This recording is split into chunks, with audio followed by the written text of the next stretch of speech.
최측근이라고 하는 박준호 상무가 긴급 체포돼서 지금도 조사를 받고 있고 또 조금 전에는 또 한 명의 핵심 측근, 이 마지막 대책회의를 같이 했었던 인물들입니다. 이 두 사람이 다 그렇습니다. 이용기 부장도 불러서 조사를 하고 있습니다.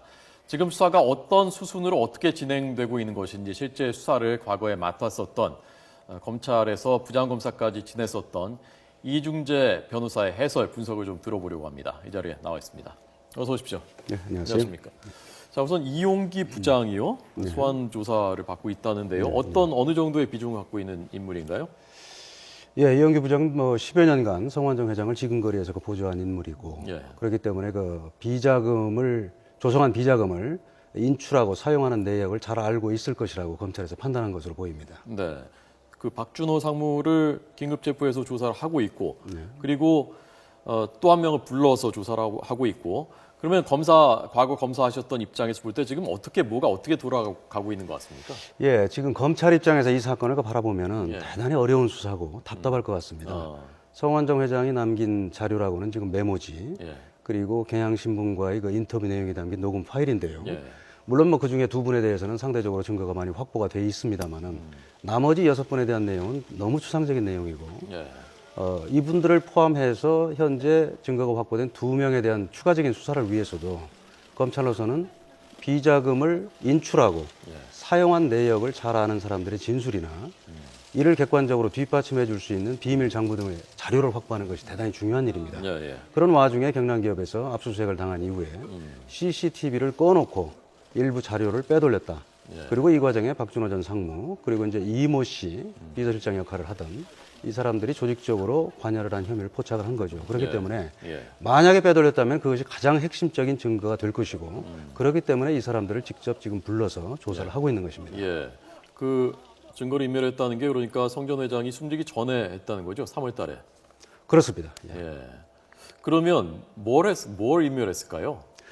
했다면 결국은 비자금에 방금 말씀을 드렸습니다만 비자금을 인출해서 사용한 내역에 관한 자료죠. 그리고 그걸 왜 인멸을 했을까요? 그런데 그게 어떻게 보면 네. 자신이 협상을 하거나 거래를 하는데 중요한 무기가 될 수도 있고 그런데 그걸 왜 굳이 인멸을 했을까요? 성 전 회장이 그 시기를 조율한 것 같습니다. 그래서 예. 밖으로 공개는 메모 그리고 인터뷰 내용만을 공개를 하고 예. 나머지는 특정 상황에 따라서 공개를 해라 이렇게 말을 했을 수가 가능성이 첫 번째 있고요.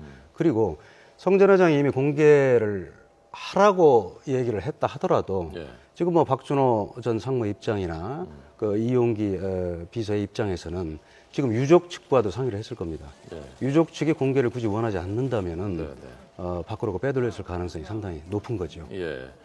아니 그러니까 시점을 그때로 돌아가서 복귀해 보면 그때 성완종 회장이 생전이고 그리고 아직 검찰 수사를 받기 전이지 않습니까? 그렇죠. 검찰 수사는 진행되고 있어요. 예, 경남기업에 진행되고 있었지만 이런 정관계 로비에 대해서 진행되고 있었던 건 아니지 않습니까? 그렇습니다. 그런데 리스트 무슨 로비한 장부를 굳이 없애야 될 이유가 그때 왜 있었는가가 궁금하다는 거죠. 그때는 3월 18일 날 그때는 이미 그 자원개발 비리와 관련된 수사였습니다만 예. 이미 그때도 한전 부사장의 진술에 의해서 경남기업에서 조성한 32억 원의 비자금이 인출된 사실은 이미 검찰이 확인을 하고 있었습니다. 그렇죠. 그렇기 때문에 그 비자금의 구체적인 그 사용처에 대해서는 예. 다른 곳으로 빼돌릴 동기가 충분히 있었다고 생각을 합니다. 예. 인멸을 했다는 게 아예 없애버린 것 같습니까? 아니면 어디 다른 데다가 보관해 놨을 가능성도 있습니까? 제 생각으로는 다른 곳으로 빼돌려 놓지 않았을까 그렇게 생각을 합니다. 다른 곳으로 예. 어딘가에 있을 예, 것이다.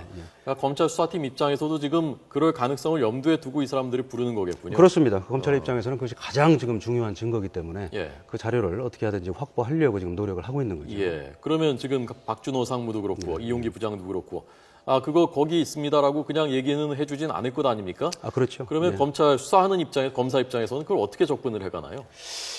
그렇기 때문에 어제가 박준호 전 상무를 오랫동안 조사를 한 걸로 봐서는 박준호 전 상무가 상당 부분 부인을 한 것 같습니다.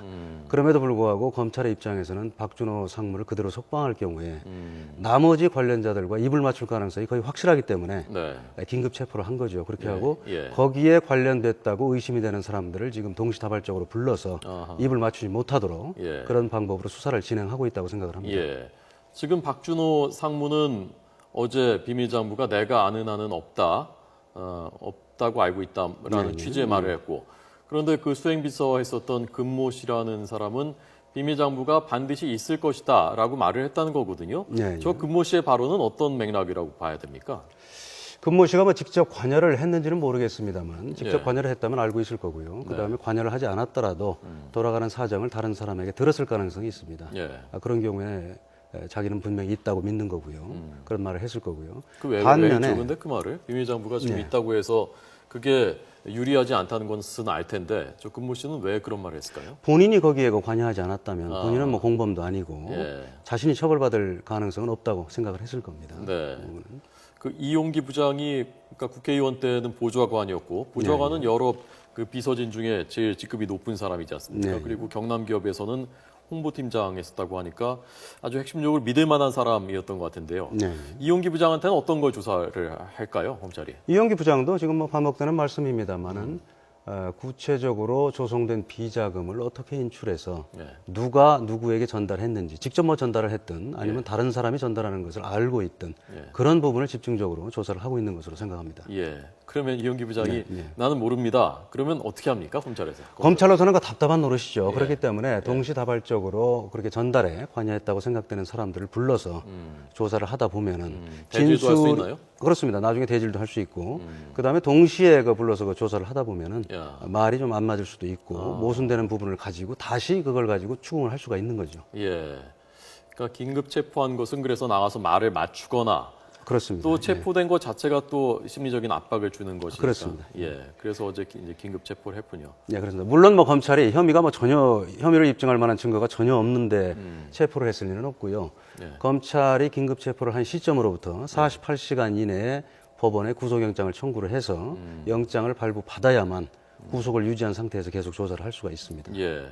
압수수색하지 않았습니까? 압수수색한 장소들 중에서는 여기는 왜 했고 여기서는 뭘 찾아야 되겠다라는 그 포인트가 있었을 것 아닙니까? 그거 좀 설명을 좀 해주시죠. 우선 그 박준호 전 상무의 그 고향 자택인데요. 박 상무가 지난 2003년부터 거의 한 12년 동안 지근거리에서 그 보좌를 했기 때문에 어떤 그 비밀장부 같은 자료가 만약에 있다면 박 전 상무의 집에 보관하고 있을 가능성이 있지 않을까 그렇게 생각을 한 것 같고요. 그다음에 뭐 나왔다나요? 잘 확인이 안 됐죠? 그거는 지금 확인되지 않고 있습니다. 그리고요? 그리고 강남의 한 호텔인데요. 거기는 저 성완종 회장이 평소에 자주 들르던 곳이고 또 자살하기 전날 누구와 만난 그날 밤에 만난 것으로 지금 확인이 되고 있기 때문에 과연 그 누구를 만나서 무슨 얘기를 했는지를 확인하기 위해서 압수수색을 한 거고요. 그다음에 이제 가장 중요한 거는 그 장남의 집인데요. 뭔가 그 비밀스러운 그 자료를 남겨놨다면 가족의 집에 남겨둘 가능성이 가장 크다고 검찰이 판단을 했을 겁니다. 그런데 이 사건이 지금 벌어진 지가 꽤 시간이 지났고 그래서 장남이 집에 있었다고 하더라도 어디 다른 데 옮겨놨거나 그랬지 않았을까요? 사실 그럴 가능성은 많습니다만 저도 검사 시절에 압수수색을 하다 보면 의외로 그대로 보관해두는 경우가 상당히 있습니다. 그렇군요. 어떤 심지어 뭐 좀 극단적인 상황입니다만은 압수수색을 한다는 사실이 언론을 통해서 보도가 된 다음에 집행을 하더라도 자료가 나오는 경우가 있었습니다. 그건 어떤 심리일까요? 어디 마땅한 데가 없는 건가요? 옮길 때가? 그렇습니다. 뭐 섣불리 옮겼다가 그게 발각되면은 더 큰 혐의를 뒤집어 쓸 수 있는 거 아니야? 이런 뭐 압박감이 있을 수도 있고요. 또 도대체 이걸 뭐 갖다 놓는다면 도대체 누구한테 이 비밀을 털어놓고 갖다 놓을 것인지 그것도 마땅하지 않은 경우가 있을 수 있고요. 자, 그런데 그 장남의 자택에서는 미공개 유서를 확보했단 말입니다. 저기에 중요한 내용이 들어 있을까요? 지금 현재까지 알려진 걸로는 뭐 그다지 중요한 내용은 없는 것 같습니다. 그런데 검찰 입장에서는 성완종 회장이 남긴 자료가 그 메모지에 그 뭐 8명의 이름과 그다음에 일부 사람에 대해서 적힌 금액이 전부기 때문에 도대체 이걸 무슨 동기로 이걸 작성을 했고 그다음에 만약에 돈을 줬다면 어떤 명목으로 줬는지가 혹시 유서에는 적혀져 있지 않을까 그런 그 가능성을 두고 압수를 한 것 같습니다. 그러니까 혹시 모르는 거니까요. 그렇죠. 모든 가능성을 다 찾아보는 거죠. 열어두고 이제 수사를 해야 되는 거죠. 압수수색할 때요. 어떻게 하십니까? 들어가서 어떻게 뭐부터 어떻게 하나요? 이 사건 수사의 경우에는 자료가 뭐 얼마나 있는지는 모르겠습니다만 자료가 방대할 경우에 우선 뭐 리스트에 적힌 정치인들의 그 이름이 나오는 자료라든가 아니면은 뭐 총선, 대선 뭐 이런 아니면 다른 정치인의 이름이 나온다든가 이런 제목에서 그걸 볼 때 그런 자료가 나오면 가장 먼저 압수수색을 하는 거죠. 그 압수수색 하실 때 네. 직접 현장에도 검사들이 나가나요? 아니면 수사관들만 보나요? 중요 사건의 경우는 검사와 수사관이 같이 나갑니다. 아, 그러면 현장에 많이 가보셨겠군요. 네, 네, 그러면 어떻습니까? 어떤 양상이 전개됩니까? 압수수색 딱 들어가면요. 압수수색이 들어가면은 이제 지금 우리 형사소송법상 미리 그 피의자나 그 변호인에게 압수수색의 일시 장소를 그 통보를 해서 참여할 수 있게 그렇게 되어 있습니다만 다만 뭐 미리 통보할 경우에는 그 증거를 다 인멸할 거 아니겠습니까? 예. 그렇기 때문에 우리 형사소송법에서도 그런 경우에 급속을 요하는 경우에는 통지를 하지 않을 수 있다 이렇게 규정을 하고 있기 때문에 대부분의 압수수색은 현장에 직접 가서 네. 집행하기 직전에 당사자들에게 통지하고. 통지를 하고 그다음에 이제 추가적인 증거인멸이 없도록 그렇게 조치를 하는 경우가 대부분이죠. 그렇기 때문에 네. 일반 뭐 개인도 물론입니다만 회사들의 경우에는 압수수색이 나온 거를 뒤늦게 알고 급히 그 자료를 핵심 자료를 빼돌리다가 그게 그대로 압수가 돼서 핵심 자료를 그대로 그 수사기관에 전달하게 되는 그런 결과를 초래하는 경우도 있습니다. 예, 그렇군요. 만약에 변호사님이 이번에 그 자택 압수수색에 들어왔다 그러면 제일 처음에 어디부터 봅니까? 전반적으로 다 봐야죠. 그러니까 물론 장소를 뭐, 어디? 뭐 서랍이라든가 뭐 침대 밑이라든가 예, 뭐 일반인 또 뭐 전혀 예상치 못한 장소에 있을 수 있으니까요. 예, 무슨 뭐 옷장이라든가 뭐 이런 거를 전반적으로 다 봐야 됩니다. 알겠습니다. 자, 수사 경험이 많은 그 검사 출신이시라서 여러 가지가 좀 더 실감나게 다가왔습니다. 이중재 변호사였습니다. 고맙습니다. 네, 감사합니다.